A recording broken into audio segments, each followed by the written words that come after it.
We have a guest from Pakistan here at the UN, and she is Federal Minister for Poverty Alleviation. She is also a Special Assistant of Pakistan's Prime Minister on Poverty Alleviation and Social Safety Ministry, Dr. Sania Nishtar. She is here too as a lead speaker on high-level political forum event which is going on in the UN. So she will brief about her presence here as well as Pakistan's social response, social and economic response amidst COVID-19 recovery, dealing with the COVID-19 and how Pakistan is dealing with it. So over to Ms. Dr. Sania Nishtar.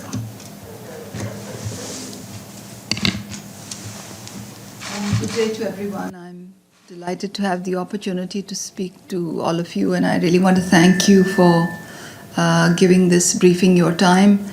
I'm here for a set of meetings with regard to the high-level political forum of ECOSOC. In particular, I'm here for a side event which is going to happen tomorrow at 9 a.m. The side event is titled Social Protection and Inflection Point. The permanent mission of Pakistan, in collaboration with the governments of Finland and Costa Rica and the United Nations and the World Bank, are hosting the side event. I personally feel this is a very critically important side event because COVID-19, amongst its other dire consequences, has led to unspeakable hardships. And it is absolutely moral imperative for the world to expand the base of social protection globally.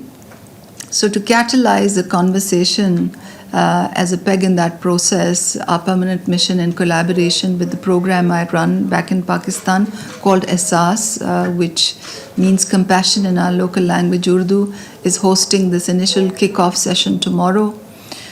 We have a set of experts who are going to engage in a discourse, subsequent to which we are going to decide the process for the way forward in terms of planning and in terms of coming to a conclusion on what needs to happen in terms of an institutional arrangement, in terms of a set of norms, in terms of benchmarks that countries ought to agree upon with regard to the expansion of social protection domestically. And I really hope that as one of the outcomes of this discourse, we will agree upon the need to have a community of practice and a peer-to-peer learning platform. Because whilst I was going through the experience of COVID-19 and whilst back in the country I had the responsibility of planning and executing programs, I felt that there really was no mechanism where I could lean on other peers for advice, to learn from their experiences. There was no community of practice where we could share our experiences as we came across difficulties. So I think one of the things that I would really like to see coming out of this meeting is the need to have such an arrangement. And as I said earlier, we will use this meeting to further the discourse on specific modalities. We believe back in Pakistan that social protection is not just important for support and building resilience, but that it is also a very important policy peg with respect to human capital development and furthering financial access to education, to health and nutrition. Social protection is also a very important policy lever for financial inclusion, for economic inclusion, and as a policy peg to reduce inequities. Social protection also provides an economic stimulus. It helps to revive economies when pursued at scale. And it helps to create jobs as a result of the economic stimulus that social protection programs provide. So in many ways, it is a policy tool to further human development objectives as well. Now in Pakistan, for a for quite some time, even before the COVID-19 pandemic, social protection was a policy priority for our government. Our government put in place a program called SDGs, which is the boldest social protection program ever been undertaken in the history of the country. It has more than 280 programs, policies, pillars, and initiatives structured in 4 thematic pillars, targeting 14 vulnerable groups. There are 34 executing agencies of the program SDGs, and it's a very ambitious program, well on its way to implementation. And in order to roll the program out, we had to create a new ministry, we had to double the budget, we had to create a digital infrastructure. So in the year 2019, we spent quite a lot of time developing this infrastructure and the program itself. And then when COVID-19 struck, we had the institutional base to roll out a very large cash transfer program covering 100 million individuals. In terms of the percentage of population covered, this was the 3rd largest program in the world. United States and Japan had the largest programs in terms of percentage of population covered, and ours was the 3rd largest. But in tandem with this cash transfer program, in the last year, we continued with our other planned efforts to expand the base of social protection nationally. So we expanded education conditional cash transfer program nationally. We rolled out a brand new health and nutrition conditional cash transfer program, which we are now upscaling nationally. We expanded our efforts to build a new social registry, which of course is the basis for targeting. And we espoused a new program, a policy initiative called 50% Plus, which means that 50% of all benefits under this program called SDGs would accrue benefits to women, and a number of steps have been taken in this regard. So perhaps a long-winded way of saying that back in Pakistan, in our home base, we believe that social protection is something to which there should be universal access for those that need it. This is not just something that we have espoused as policy. We are actually cascading it into implementation.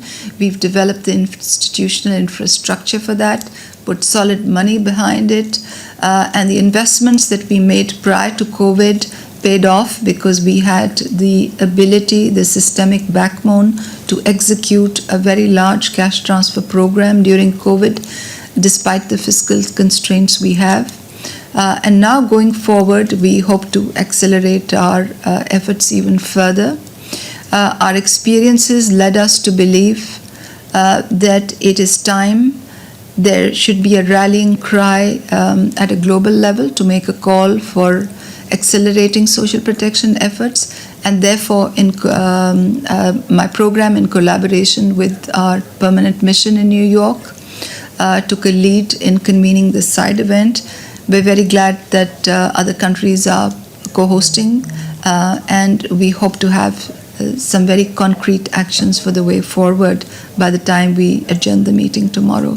So thank you very much for joining us today, and very happy to respond to any questions that you may have. Yes, Ibtisam. Thank you. Thank you, Madam Minister. My name is Ibtisam Azim from the Daily Arabic Al Arab Al Jadid. So my question to you is about the SDGs, and how worried are you that whether your country or other countries in the global south are not going to meet them, and what do you see should be done in this regard, especially from maybe rich country or industrial country? Thank you.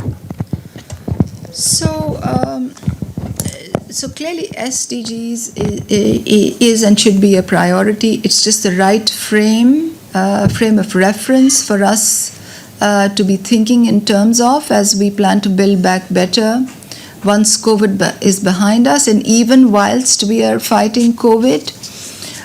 but we should be mindful of the scale of the challenge because, and just to cite an example, the MDG on poverty alleviation was achieved almost a decade ahead of schedule, but with the corresponding SDG on poverty alleviation, we're really headed backwards as we speak today. So clearly, we should not underestimate the size of the challenge, particularly in a COVID context where there are fiscal constraints, unprecedented fiscal constraints, and where there are other policy priorities as well. But I think that as countries are coming out of the third wave, and hopefully there will be no other waves, fingers crossed, hopefully this will be behind us soon, countries are beginning to realize that they should be back to their normal scope of development, and the frame of references of SDGs to which they have all signed up is just the right goalpost to pursue.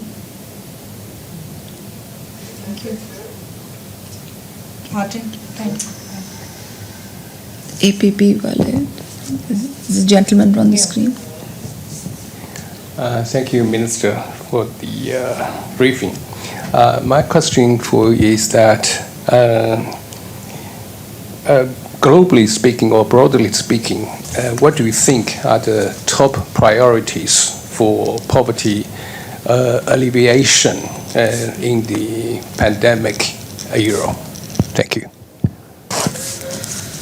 So poverty alleviation is a very huge subject, and there are various ways through which you approach it. Then these approaches are not mutually exclusive. You can have a bottom-up approach where you consider social protection and protection of the most vulnerable as a way to alleviate poverty.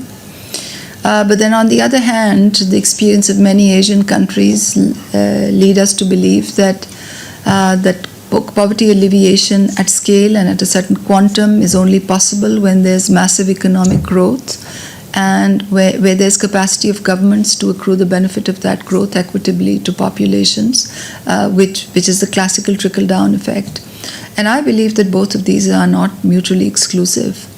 And there are a whole huge set of policy actions that are relevant to alleviating poverty and suffering and protecting the vulnerable in a specific country context. In countries, there are cash transfers, there are care services, there are initiatives aimed at graduating individuals out of poverty. At the one hand of the spectrum, there are cash for work initiatives. Then there are human capital initiatives centered on health and education and services, essential services, and water and sanitation and housing conditions, which are equally important for poverty alleviation. Of course, there are jobs, the importance of which cannot be underestimated in terms of poverty alleviation on a sustainable basis, and that is linked to economic growth and opportunities within a certain environment. And I genuinely think that all these dimensions of poverty alleviation are not mutually exclusive. They have to be pursued within the same context, all at the same time, targeted at different audiences for different purposes. Thank you, Martin. Iftikhar from APP. Thank you, Mariam, and thank you, Ms. Nishtar, for doing this briefing.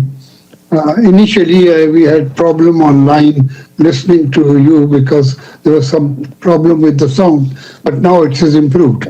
So my question is, you mentioned in your intervention this morning the laudable SARS program. What steps are you taking to bridge the digital divide in this connection so that the genuine people who are illiterate can also access the offices? So, Iftikhar Sahab, that's a very good question. And as I said during my statement in the morning also, that's one of the challenges we faced. Because whenever we talk about the digital divide, we think that the setting up of infrastructure is something that is going to be the magic wand, but that's not the case. In our country, we have high penetration of cell phones, good internet connectivity, but the literacy aspect is such a strong barrier, and we've been consistently experiencing this with the execution of the SDGs program, where we tend to execute with a high reliance on digital technologies, basic digital technologies, use of cell phones, SMS messaging. But literacy is such a major barrier. So your question, Iftikhar Sahab, was what are we doing in this respect? One of the things that we're doing is to invest in financial and digital literacy. And secondly, based on evidence that we've recently gathered from a formative analysis, we're investing on children more than adults.